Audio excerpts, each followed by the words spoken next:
Bismillahirrahmanirrahim. Assalamualaikum warahmatullahi wabarakatuh.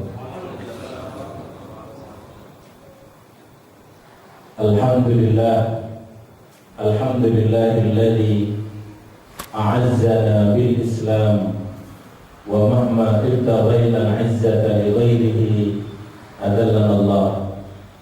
Asyhadu an la ilaha illallah wahdahu la syarika lah wa asyhadu anna Muhammadan abduhu wa rasuluhu la nabiyya ba'dah.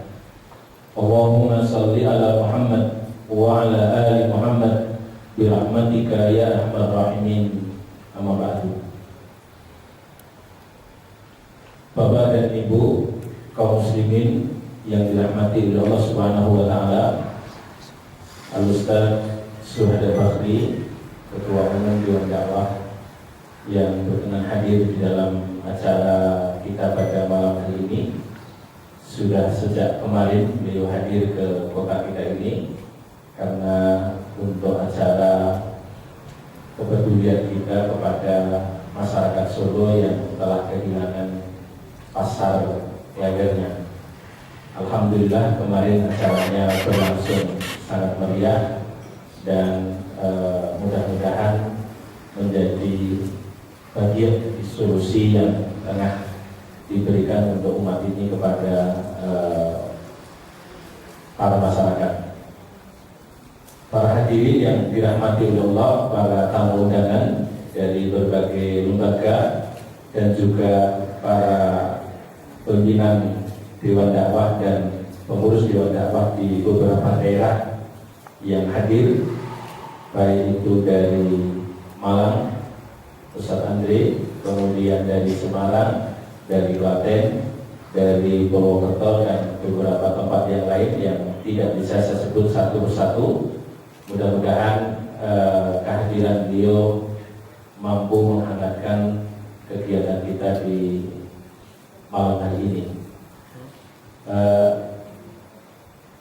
Acara intinya sesungguhnya kita ingin mendapatkan arahan dari Al-Ustaz Syuhada Fakhri tentang apa yang semestinya, langkah-langkah dakwah apa yang semestinya kita akan lakukan untuk tahun yang akan datang ini, mengacu kepada keadaan-keadaan kita pada saat ini.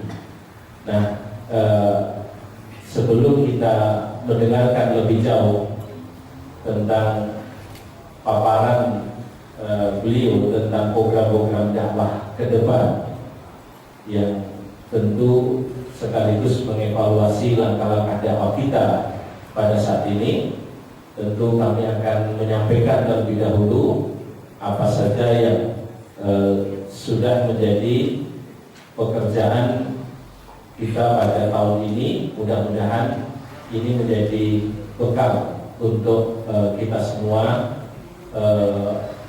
ikut terlibat di dalam kerja dakwah ini. Laporan secara umum itu sudah ada di dalam laporan ini, Bapak Ibu semua. Mudah-mudahan nanti bisa dibaca secara seksama apa saja yang kita lakukan. Masih banyak yang mungkin belum tertulis karena ada juga program-program yang tidak bisa tertulis, hanya bisa dijalankan. Dan mudah-mudahan nanti yang tidak tertulis bisa ditanyakan kepada kami secara langsung apa saja. Hadirin yang dirahmati oleh Allah Subhanahu wa taala, saya akan memulai program yang menjadi fokus kami di Dewan Dakwah ini. Ada beberapa fokus yang kami tangani pekerjaan-pekerjaan dakwah ini. Ada Husnul Fikri, ada kaderisasi, kemudian ada menghadapi harokatul irtidad, kemudian yang berikutnya adalah ada kemandirian dakwah dan beberapa langkah-langkah dakwah yang strategis yang dilakukan secara bersinergi dengan pihak-pihak lain atau lembaga-lembaga lain untuk mewujudkan kemaslahatan di tengah umat kita ini. Jadi Ghazwul Fikri ini menjadi pekerjaan kami yang kami juga fokuskan. Dan untuk tahun ini ada 3 pekerjaan utama kami yang kami fokuskan. Yang pertama adalah menghadapi ancaman laten PKI, dan itu kita gelurakan terus. Bahkan kita kemudian mencari sumber-sumber pendanaan untuk menyadarkan kepada umat. Kemudian yang kedua adalah menghadapi aliran kesesatan, dan utamanya adalah Syiah, Rafidhah, itu yang menjadi prioritas kami di dalam menghadapi ancaman ini. Dan yang ketiga adalah menghadapi sivilis, sekularisme, pluralisme, dan liberalisme. Bukan berarti bahwa kemudian langkah ini mematikan atau kegiatan-kegiatan yang yang lainnya, karena kegiatan Ghazwul Fikri yang lainnya juga tidak kalah bahayanya di tengah-tengah kita ini. Kami juga kemudian concern kepada beberapa aliran yang sesat yang tengah berkembang di tengah kita ini. Yang salah satunya yang terlihat di hadapan kita ini, kita membahas adanya reinkarnasi dari gerakan Ahmad Musaddiq yang kemudian Al-Qiyadah Islamiyah yang kemudian dikenal dengan Ghafatar. Ini berkembang di beberapa daerah dan banyak masyarakat yang tidak tahu bahwa ini adalah reinkarnasi dari gerakan Al-Qiyadah Islamiyah yang dipimpin oleh nabi palsu yang bernama Musaddiq. Ini kita terus pantau di tengah-tengah kita. Jadi aliran yang sesat yang berkembang yang kita pegang pada tahun ini dan kita pantau terus dan kita terus berikan upaya untuk penyadaran ke tengah masyarakat adalah Ghafatar, Syiah, kemudian komunis gaya baru, dan sivilis.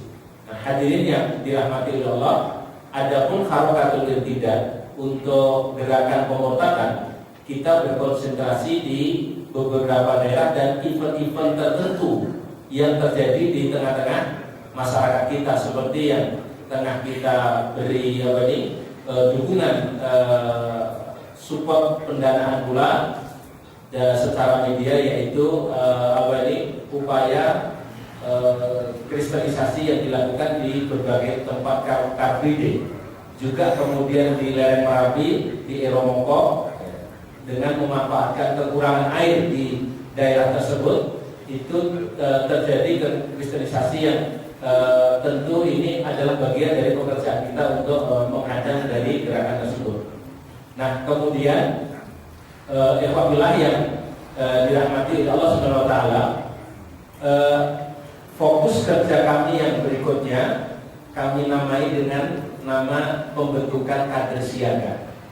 Jadi selama ini kita memang kemudian dalam pembentukan masa di tengah masyarakat kita itu masih dalam keadaan masa ngambang, dan masa ngambang ini tentu sangat berpotensi besar lari ke pihak-pihak yang lain dan juga tidak memiliki komitmen yang utuh.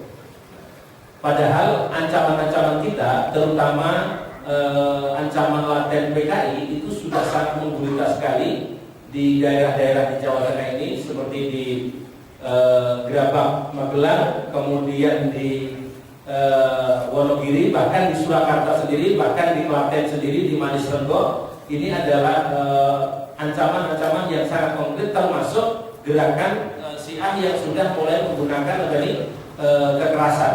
Jadi Syiah sudah mulai melakukan penekanan secara fisik ataupun mental kepada Ahlus Sunnah wal Jamaah, dan itu membutuhkan apa yang diistilahkan dengan kami garap dengan nama gerakan membentuk kader siaga dari masjid-masjid. Sebagai sampelnya itu kira-kira demikian. Jadi kami itu pengen tujuannya mengubah dari floating mesh menjadi real mesh. Nah, bagaimana mengerjakan pekerjaan itu di tengah kita, dan mudah-mudahan ini nanti karena gerakan komunis ini bukan saja di kawasan Jawa Tengah tapi berada di berbagai wilayah, kita berharap nanti setelah konsep yang kami terapkan di sini ini jadi dan buku panduannya serta modul yang dipakai untuk membangun kader siaga ini sudah jadi, kami insya Allah akan memohon kepada Ketua Umum Dewan Dakwah untuk bisa mensosialisasikan gerakan kita ini kepada pihak-pihak lain. Jadi diambil contoh demikian. Jadi di Jawa Tengah ini kita membantu sekitar hampir 200 masjid. Gitu. Kami coba untuk pilih sekitar 150 dan setiap masjid itu hanya memunculkan 10 terlebih dahulu, dibentuk dengan pembinaan-pembinaan khusus yang sudah kami berikan kemarin beberapa langkah modul pembinaan di beberapa daerah, dan mudah-mudahan nanti dari pembinaan itu lahirlah kemudian generasi berikutnya 10 lagi sehingga nanti dalam hitungan tertentu muncullah di satu masjid itu ada 1 beton, nanti naik lagi, kemudian masing-masing mengangkat 1 orang atau mengambil 1 orang menjadi 2 beton dan membutuhkan 1 beton lagi kira-kira menjadi 1 kompi untuk memiliki kesiagaan mengantisipasi apabila langkah-langkah yang ditempuh oleh pihak PKI khususnya dan Syiah itu benar-benar terjadi. Waliyadzubillah, mudah-mudahan tidak terjadi di tengah-tengah kita. Tapi cukup untuk menjadi catatan, Kapolres Klaten telah memberikan sinyalnya bahwa di Manis Renggo itu ada sekitar 1.500 orang yang melakukan kesiapsiagaan, ya, semi militer begitu, dan dia mensinyalir kalau tidak PKI adalah Syiah. Dan itu Kapolres ini memberitahukan kepada kita dan perlu kita semua untuk mewaspadai terhadap keadaan tersebut. Inilah pekerjaan besar kita yang mau kita gulirkan dari Jawa Tengah ini. Mudah-mudahan nanti bisa kita lakukan. Ya, sedang digodok konsepnya dan juga materinya, walaupun sudah berjalan. Ya, sudah berjalan kita lakukan langkah-langkah ini, tapi kita berupaya untuk mencoba berjalan berdasarkan konsep yang sedang kita matangkan. Maka salah satu unggulan kami pada tahun ini, kami mengefektifkan Biro Litbang yang dipentingkan untuk melakukan penelitian dan pengembangan dalam aspek-aspek gerakan di tengah masyarakat maupun bagaimana mengolah agar gerakan dakwah ini bisa berjalan secara efektif. Berikutnya adalah berkait dengan kaderisasi. Kaderisasi itu kami di tahun ini itu kira-kira bertambah kadernya. Untuk Da'iyah itu 83, untuk Da'i 152 yang kami bina. Kemudian program pengkaderan melalui Ma'had Ali atau sekolah-sekolah tinggi yang kami inisiasi di beberapa daerah termasuk di Malang. Itu tahun ini meloloskan sekitar 68 dan kesemuanya sudah hafid Al-Quran dan sudah melalui proses ujian beberapa kali, dan mudah-mudahan ini menjadi kader kita yang bisa kita tempatkan di beberapa daerah. Kemudian yang berikutnya berkaitan dengan dakwah dan IT, itu kami mencoba untuk mengoptimalkan web yang selama ini belum maksimal, dan alhamdulillah setelah ditunjuk untuk admin yang bekerja full terhadap pekerjaan-pekerjaan ini, ternyata mampu menghasilkan karya-karya dakwah yang tidak sedikit, termasuk adalah audio dan radio streaming, kemudian pembuatan networking dai secara IT, kemudian yang berikutnya adalah penerbitan kartu dai Indonesia yang kami singkat menjadi KDI. Jadi yang bisa mengeluarkan kartu ini bukan Jokowi saja, kami juga bisa. Jadi apa fungsinya ini? Fungsinya ini adalah kita pengen memberi fasilitas bagi dai-dai, ya, bagi dai-dai yang sudah kami sepakati. Ada beberapa swalayan tertentu yang bekerja sama dengan kita, kemudian toko-toko buku, dan juga kemudian fasilitas yang tidak kalah pentingnya untuk masa depan adalah setiap yang punya kartu seperti ini bagi dai yang tadi kita training di beberapa daerah, dia mendapatkan jatah kapling kuburan ukuran 1 x 2 meter, itu setiap dai dapat 1. Tentu berikut juga ini keluarganya.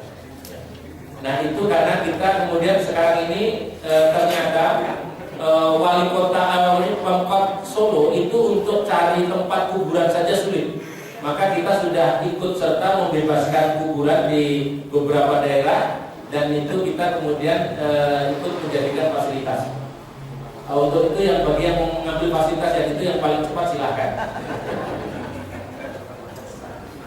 Ya, jadi kaderisasi yang kami lakukan, saya ulang kembali, tahun ini kita menambah program kaderisasi yang kemudian dikenal dengan PPKU, program pembibitan kader ulama sejak dini.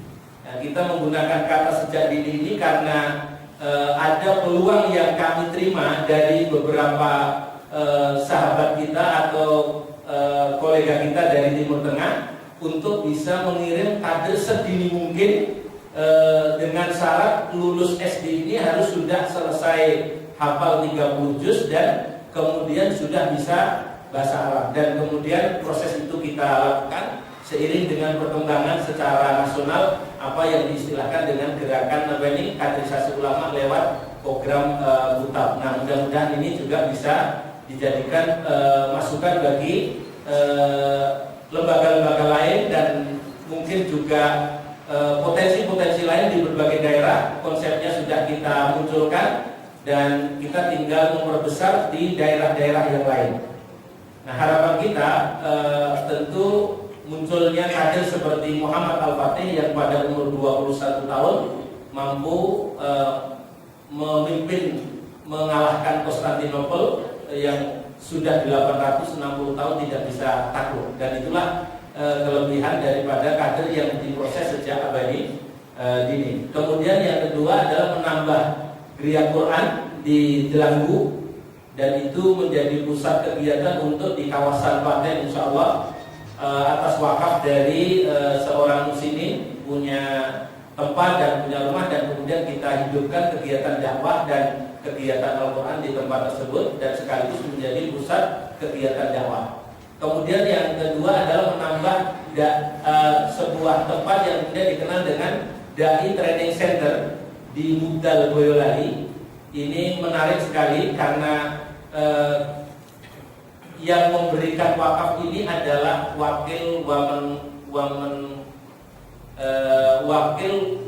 menteri ESDM yang kebetulan beliau asli Boyolali, dan kemudian beberapa keluarganya juga kemudian bekerja di perminyakan, dan kebetulan ketika kami dulu sering ngisi kajian di Kalimantan, mereka kemudian sering berinteraksi dengan kami, dan kemudian pada tahun ini alhamdulillah mendapatkan keberuntungan. Jadi tanah-tanah di sekitar rumahnya itu sudah dibebaskan.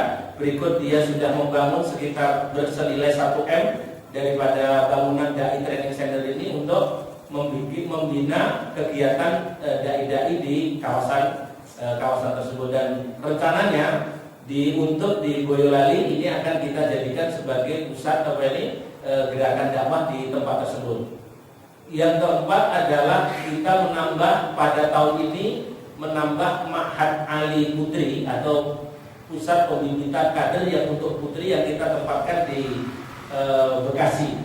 Mohon maaf sekali, kelihatannya tadi kok ke Malang, kemudian ke Bekasi, mungkin nanti dengar lagi ke Cirebon maupun ke Garut. Memang kemudian untuk kaitannya kaderisasi kader-kader kita ini, ternyata banyak daerah-daerah lain yang kemudian mengambil pola kaderisasi itu dari Dewan Dakwah di Jawa Tengah ini, dan kami berikan bimbingan dan memberikan inisiasi termasuk bagaimana cara membangun finansial dan kemandirian di program-program di daerah-daerah tersebut.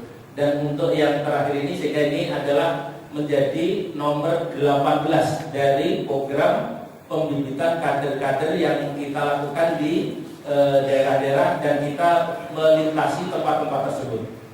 Kemudian yang kelima itu adalah mendirikan ADI, yang itu menjadi salah satu tuntutan di dalam kegiatan kita. ADI ini adalah Akademi Dakwah Indonesia yang didirikan di setiap provinsi dan kemudian pada akhirnya nanti didirikan di setiap kabupaten. Mudah-mudahan ini bisa berjalan karena alhamdulillah dari perjalanan selama ini mendapatkan dukungan dari Lazis Yasis yang sedang gonjang-ganjing tapi tetap bisa memberikan dukungan kepada kami. Jadi ada dua kelompok, satu kelompok juga dukung kami, kelompok yang lain juga dukung kami, jadi bagus juga. Yang keenam adalah menjalankan stimulan operasional Ma'had Ali yang sudah ada, yang tadi berjumlah sekitar 17 tadi. Mudah-mudahan ini menjadi tempat atau wadah pengkaderan yang sangat bagus. Saya sudah melihat di beberapa tempat ini, misal di Purbalingga itu mulai dikembangkan ke unit-unit yang lain yang dengan istilah mereka namanya one stop school. Jadi semua sekolah dari TK sampai perguruan tinggi diperoleh di satu tempat tersebut. Kebetulan mereka punya MI yang muridnya itu adalah 1.500 dan menjadi MI terbaik se-Indonesia. Dan dia kemudian mengembangkan unit-unit yang lain, termasuk unit unggulan adalah program berbasis tahfidzul Quran yang ada di tempat itu, baik yang berkelas perguruan tinggi maupun berkelas setingkat SMA. Dan seperti itu dikembangkan di tempat-tempat lain, termasuk yang dikembangkan di Malang di tempatnya Ustaz Andri ini, Firqatun Najiyah. Nah, ini adalah beberapa capaian kita. Kita resmikan Al-Busairi. Kemudian yang berikutnya, gambar yang satu ini adalah sedang melakukan lobby-lobby untuk mendapatkan sumber pendanaan bagi program Ma'had Ali atau sekolah-sekolah tinggi untuk pengkaderan tersebut. Nah, untuk yang gambar bawah ini adalah santri-santri kita yang kemarin dikarantina dan berhasil menyelesaikan hafalan Quran dalam waktu 1 bulan selama bulan Ramadan. 30 juz sudah bisa selesai dan alhamdulillah mereka bisa diwisuda. Jadi ada pola percepatan penghafalan Al-Quran yang ditemukan oleh kawan-kawan ini dan kita praktekkan dan ternyata telah memiliki hasil. Dari sekitar 18 pengembangan kaderisasi melalui Ma'had Ali, maka kami mencatat yang memiliki lompatan yang sangat besar dalam gerakan dakwah dan kaderisasi ini. Saya mencatat ada 5. Yang pertama yang kami catat adalah Ma'had Ali Baitul Quran. Dr. Rasid mana ini? Ya, alhamdulillah beliau yang menjadi direkturnya dan menjadi sekaligus pendonornya, Raden Mabei. Jadi itu alhamdulillah kelebihan dari Ma'had ini adalah kemudian mengeluarkan kader-kadernya dan kemudian menempatkan di berbagai kecamatan. Dan alhamdulillah sekarang ini sudah mulai merambah ke kelurahan-kelurahan di wilayah, khusus di wilayah Wonogiri saja. Dan kita dulu Allah yarham Ustaz Mujahid dalam memprakarsai mendirikan beberapa Ma'had ini telah memberikan wasiat. Di antaranya adalah beliau mengendaki setiap Ma'had itu kemudian bertanggung jawab di kabupatennya masing-masing. Dan itu yang kami catat 2 Ma'had ini sudah berhasil menempatkan sesuai dengan amanah ini, yaitu Ma'had Iskarima dan Ma'had Baitul Quran, dan ini semua mudah-mudahan bisa ditiru bagi ma'had-ma'had yang lain. Yang kedua adalah Ma'had Fatimatul Zahra, ini berkembang cukup menarik di tengah kita. Kemudian Ma'had Al-Sukhari di Purbalingga, dan kemudian program kaderisasi Firqatun Najiyah yang ada di Malang dari Ustaz Andre, dan juga yang ada di Garut. Kemudian saya lanjutkan sedikit mengenai aspek-aspek kegiatan sosial dan kemanusiaan. Saya percepat karena waktu kita tidak banyak. Banyak pula kegiatan penerjunan tanggap bencana, baik itu ke daerah-daerah bencana seperti Purwodadi kemarin, Kelut, Pekalongan, Sukoharjo, Jepara, Kudus, dan berbagai tempat yang lain, termasuk ke wilayah Jawa Timur yang kemarin kita lakukan. Kemudian pengiriman air bersih ke daerah rawan kekeringan di Wonogiri, stimulasi sumur, jadi membuat pengadaan air di beberapa daerah, salah satunya di Semarang. Ini yang diprakarsai oleh Dewan Dakwah di Semarang. Bisa kita lakukan kegiatan-kegiatan tersebut. Mengenai penggalangan dana, nanti bisa kita lihat yang kita optimalkan di antara penggalangan dana ini, selain dana kemanusiaan, adalah dana untuk memberikan solidaritas dunia Islam, yaitu kepada Syria dan Palestina. Dan ini alhamdulillah berkembang cukup bagus sekali dengan menghasilkan tokoh-tokoh dari Palestina maupun Syria.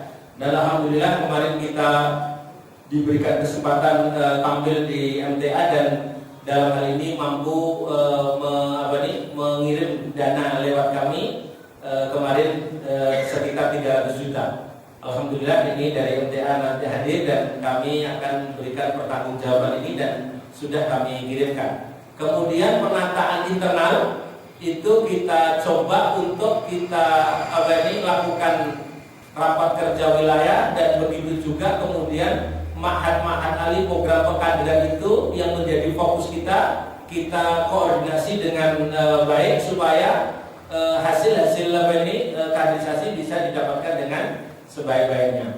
Nah, pelatihan-pelatihan cukup banyak kita lakukan di tempat ini, dan mudah-mudahan kita bisa nanti membaca di bukunya langsung kalau pelatihan-pelatihan ini.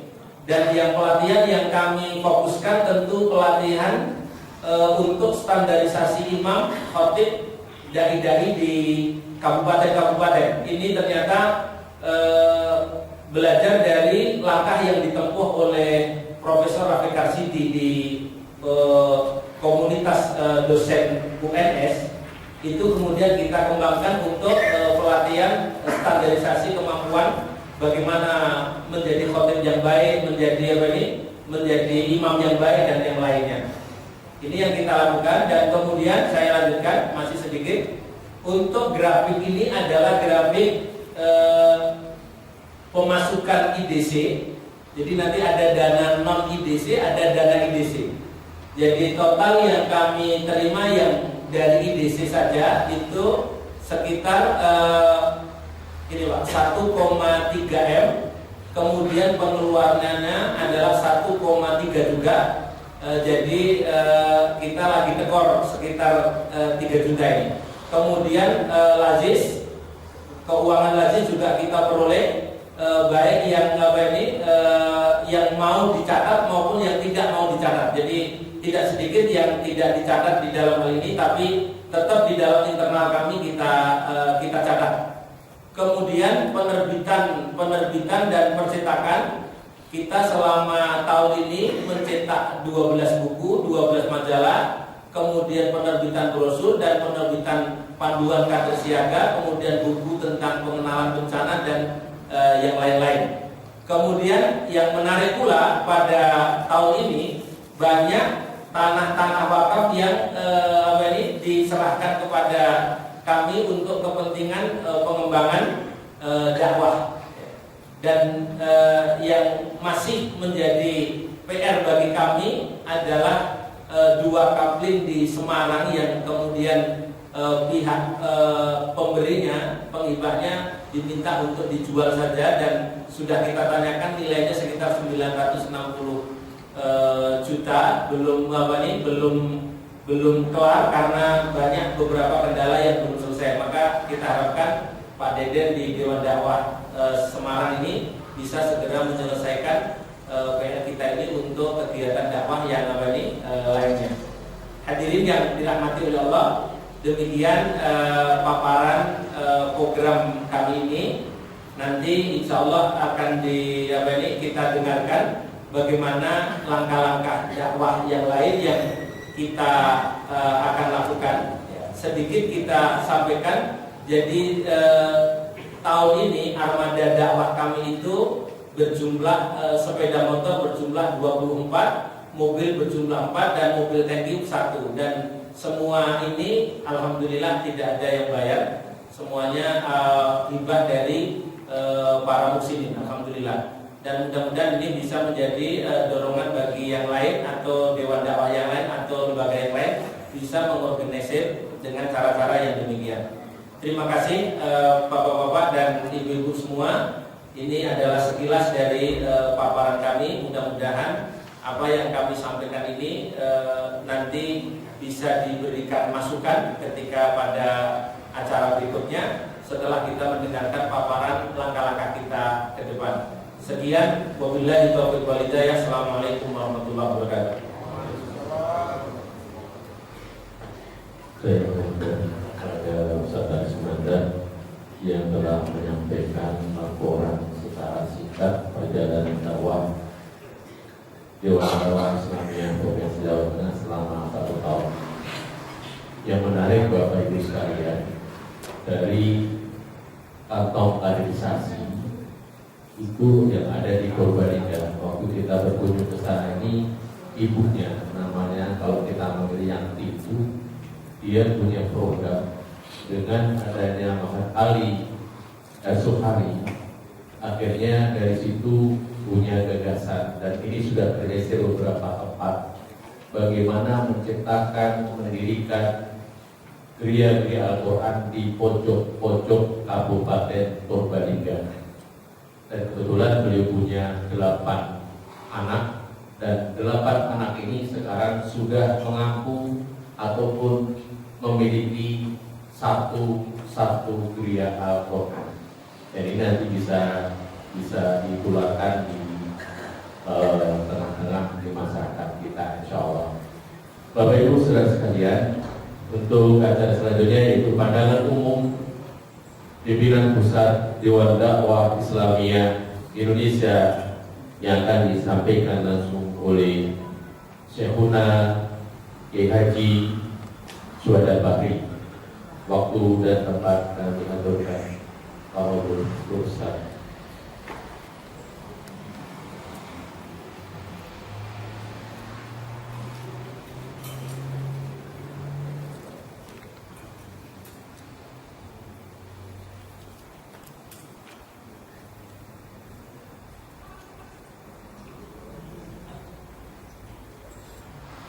Assalamualaikum warahmatullahi wabarakatuh.